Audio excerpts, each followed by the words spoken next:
Hi everybody, I can't wait for this new week as we get closer and closer to the GOP field finally filling out.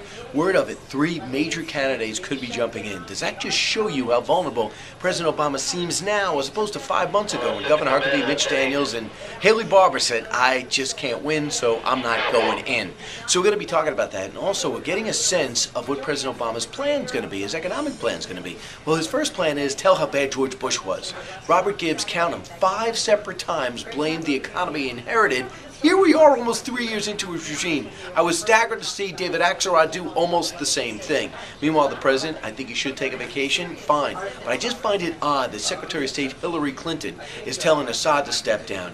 And Vice President Joe Biden is telling China, I swear we're going to pay you back. And now the leader of Libya for years, Muammar Gaddafi, is going to be ousted. And the president is still trying to get a par 4. Now, let's talk about Gaddafi. During our show, it wouldn't surprise me at all if we get the guy and he's tossed in prison or he faces his ultimate demise, because word is his sons have been arrested and they're surrounding the Gaddafi compound.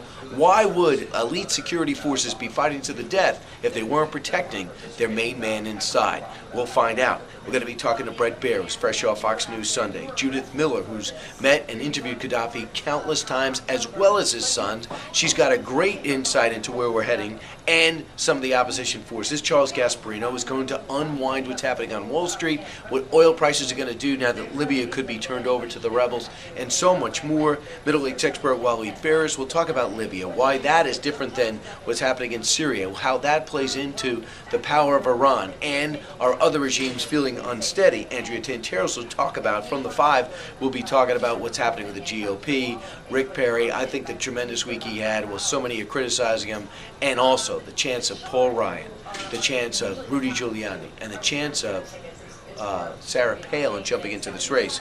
We're going to also have a special guest, Hope Solo, maybe the finest female athlete in America today, the starting goalie for the women's national team. She'll be joining us live. It's going to be great. Kilmeade and Friends, KilmeadeandFriends.com, XM Sirius 126. See you then. I'm taking attendance.